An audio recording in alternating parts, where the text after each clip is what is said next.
This is Michael Popak, Legal AF. The weakest link in any organization can bring the entire thing crashing down. Who's the weakest link in Fani Willis's criminal conspiracy case with Donald Trump at the center? Well, there's pretty good odds that it's one of the other 19. In that case, Scott Hall, former bail bondsman from Atlanta, who has now cut a plea deal with Fani Willis. You heard it right. Clean out your ears, rub your eyes. We have our first flip, like the International House of Pancakes. We have our first of the 19, not the last, who have turned state's evidence and witness for the prosecution, ultimately against Donald Trump. He has always been one of the weakest links. He's combined, it's actually a chain of weak links. It's him, Kathy Latham, Coffee County former election worker, supervisor, and her colleague, Misty Hampton, the election supervisor in Coffee County, and tied to Scott Hall, former bail bondsman and amateur sleuth who downloaded election data because Kathy Latham let him in, right? Like it's sort of like the Watergate scandal and the burglars, except somebody unlocked the door and welcomed them in and gave them a cup of coffee.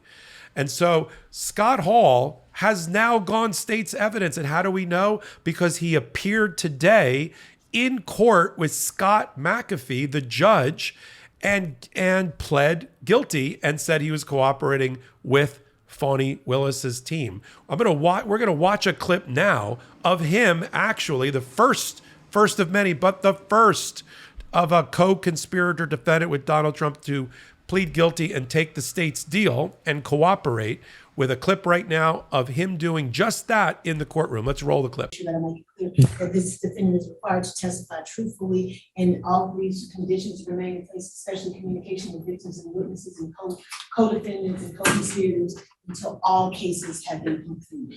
All right. Okay, Mr. Hall, I have a few questions for you, sir, just to touch and summarize a few things. Do you understand the nature of the charges as they've been set forth against you in this new accusation? Yes, sir. And you've heard the rights that you would give up by going forward with the guilty plea. Do you still wish to waive those rights and go forward with this plea? I do, sir. And do you understand that you're pleading guilty today because you believe there exists a factual basis that supports the plea, and you're pleading guilty because you are in fact guilty? Yes, sir. Mr. Wiener, are you satisfied that your client is competent in understanding that this plea is voluntary and that there is a sufficient factual basis? I am, sir. Mr. Hall, do you have a weapons carry license of any kind? I do. All right. So we are going to be reporting that to the probate court. And that is something that you're going to have to surrender as a result of a first offender plea. All right. Or any felony plea for that matter. Okay. You know, we're sitting here at the intersection of law, politics, and justice. You just saw justice. And look out, Donald Trump, because this weak link is coming for you. And now let me describe what he did and who he is so you understand the importance of just watching that plea deal.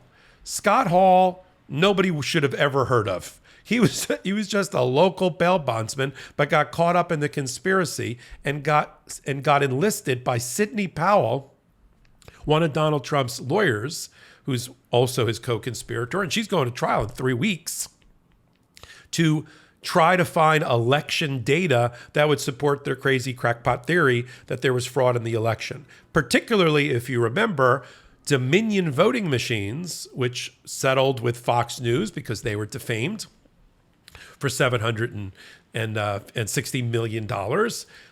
Sidney Powell used to say and go on the air and bash Dominion voting systems and say their machines were corrupt. They had corrupt software from Smartmatic, and they flipped votes from Donald Trump to Joe Biden. And so Dominion voting systems had the election machines in Coffee County, a rural part of Georgia, which went 70% for Donald Trump. I don't know what their complaint was. And they got access, this group, Cyber Ninjas, the forensic team that had never done an election forensic audit before in their life, who also went to Arizona. They got into Coffee County, along with this guy, Scott Hall, bail bondsman, and another company that was bought and paid for by Sidney Powell on behalf of Donald Trump. They got invited in by two more co-conspirators indicted, Kathy Latham of Coffee County and Misty Hampton. Misty Hampton actually being the election supervisor or clerk for Coffee County. Misty Hampton also had the special role of delaying the vote totals in Georgia. One of the reasons they didn't call Georgia the network news channels that night on election night is because little rural Coffee County was holding up certifying, and they couldn't call Georgia as a result.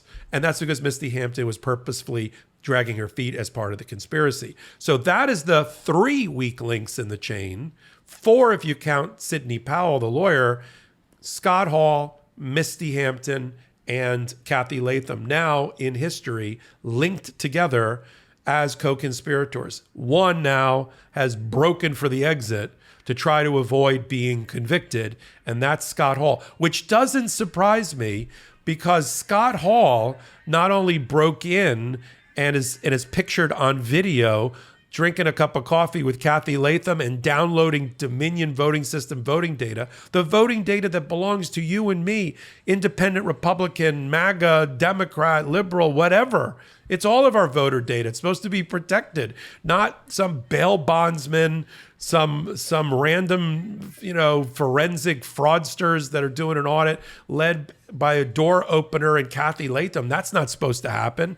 And so we know all of this happened for a couple of reasons. One, Scott Hall had the audacity or just the stupidity to brag about what he did on a recorded phone line. Of course, he didn't know it was being recorded because what happened is that there was another legitimate group in Georgia who was investigating whether there was election fraud. They were concerned not because they were MAGA, but just they were concerned about the security of electronic-only voting machines like Dominion had.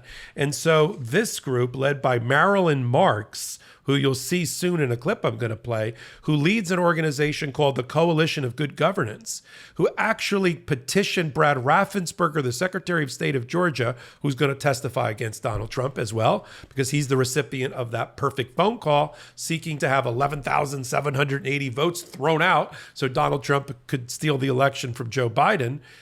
She petitioned in her group, Brad Raffensperger, and that's why in Georgia, everybody's got to walk around with a paper ballot and come out with a receipt because of the work of Marilyn Marks. More importantly, Scott Hall called her in March of 2021, several months after he had already in November downloaded all of the voter data, right? November 2020, he breaks in, or break in is the wrong word. Not when you're invited in by Misty Hampton, the clerk, and Kathy Latham and given a hot cup of coffee. That's not really a break-in, but it's a Georgia-style break-in. So he gets the data, and then 2 or 3 months later, he makes a phone call to Marilyn Marks. Marilyn Marks, you'll hear next, has the presence of mind to hit record and record the conversation in which Hall basically confesses to the crime.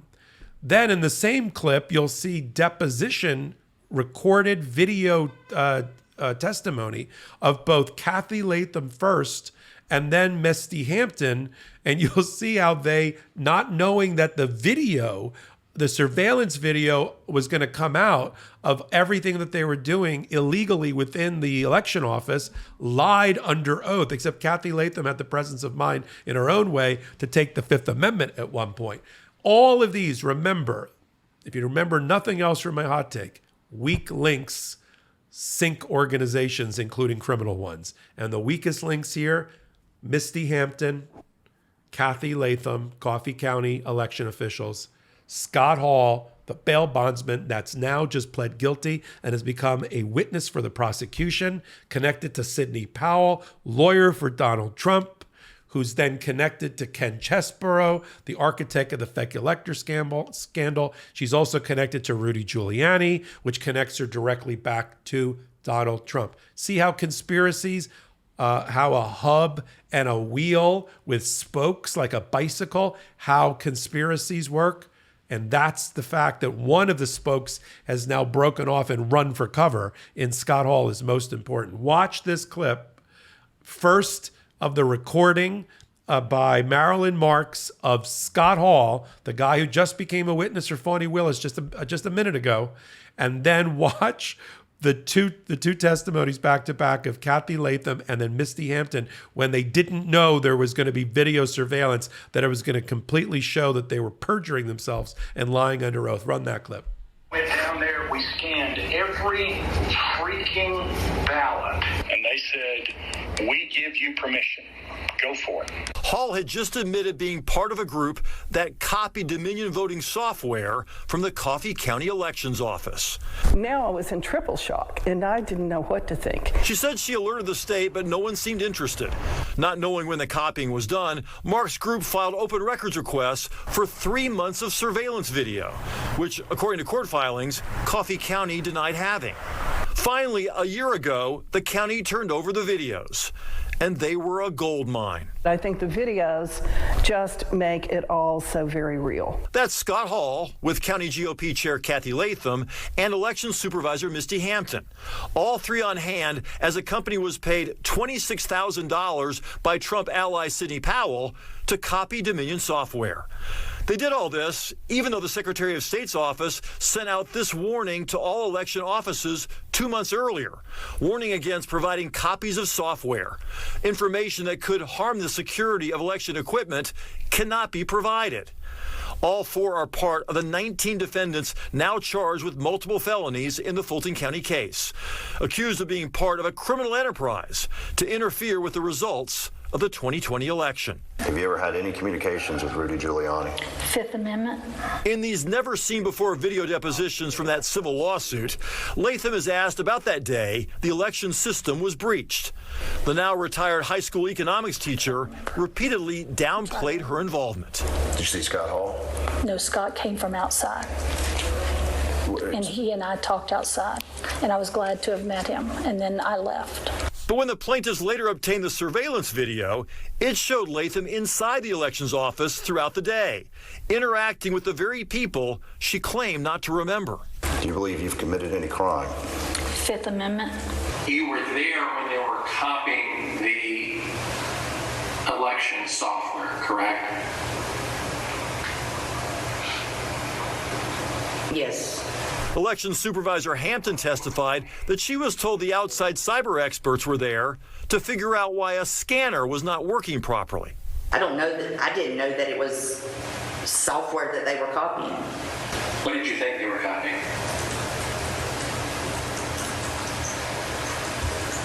I'm not a computer tech, so I really did not know. Did you tell Dominion at any time that third parties had come in and made forensic copies of Coffee County's election software? I do not recall. Okay. Do you see? When weak links also have audio recordings and video recordings against them, they may have to take a deal. This is why we've said on Legal AF, only on the MeidasTouch network, that it's going to be like when you go to the International House of Pancakes on Sunday morning. Flip, flip, flip, flip, flip. Scott Hall is the first. He gets the trophy for coming in first to come in from the cold and cooperate with the prosecutors. And you saw the evidence that was against him that's been floating around in the media for some time. I'm surprised it took him this long. So he went down. Next, if they're smart, which of course the fact that they're involved in this conspiracy against democracy indicates that they're not, you'd think now Kathy Latham and Misty Hampton would be the next two in, wouldn't you? There is no way at the end of the day, as we predicted on Legal AF, the almost never wrong podcast devoted to law, politics, and justice, that there's going to be a trial involving or combining 19 total co-conspirators. No way. We learned today in the courtroom as well, very busy day in Scott McAfee's courtroom, and I did another hot take on it. You can go watch. That the prosecutors revealed that they are going to make offers, plea deals, to both Ken Chesborough and Sidney Powell. Sidney Powell is so connected to this weak link chain that I just established. Hall, Hampton, and Latham. I would take a deal if I were her. But, we'll have to see who's really super MAGA Kool-Aid drinkers and who aren't. But others who are not that connected to Donald Trump in terms of being within a sphere of influence and are just sort of working stiffs and want to have jobs and careers in the future are going to consider it. I don't know if it's 3 more, 5 more, 10 more, but by the time there's a real set of trials in early 2024, the group is going to be much smaller than it is today. And hats off to Scott McAfee, the judge, because he knew that. And he knew that by forcing 2 to go to trial, speedy trial on October the 23rd at their request, but then agreeing to sever the other 17 and let them sort of stew and see what happens or what's happening in the meat grinder of justice in Georgia against Powell and Chesbrough, and then throw all of them like crabs in a bucket and watch them all sort of stab each other to get out of the bucket. That was smart on the judge's part. Give them time, and many of them will take a plea deal if offered. And we saw it just now with Fani Willis, her team. You heard her voice. And the first plea deal, Scott Hall. There's high fives going on at the Fulton County DA's office today because this is the first of many, and now the roadmap established for others. Sometimes it's hard to be the first. It's hard to be the first in anything. But now, it's sort of done. And that'll give license and permission to others to strongly consider not putting their liberty in any more jeopardy and cooperating fully with the prosecutors and becoming witnesses for the prosecution. We'll follow developments like this every hour, every minute as they happen, one place exclusively on the MeidasTouch Network on their YouTube channel. You knew that. Free subscribe. Help them get to 2 million. The bigger they are, the more your voice resonates and is heard. And then follow me along with my co-anchors on Legal AF. It is what you think. We sit at that valuable real estate at the corner of law, politics, and justice. And we bring you the benefit of our 75 years of collective legal experience on that show. It's video Wednesdays and Saturdays. You can watch us live, record it, or audio platforms, Google, Spotify, Apple, the whole thing, wherever you get them from. Give me a thumbs up here. Helps with my ratings. Keeps me on the air, if you will. Until my next hot take. Until my next episode of Legal AF, this is Michael Popak reporting. Hey, Meidas Mighty. Love this report? Continue the conversation by following us on Instagram @MeidasTouch to keep up with the most important news of the day. What are you waiting for? Follow us now.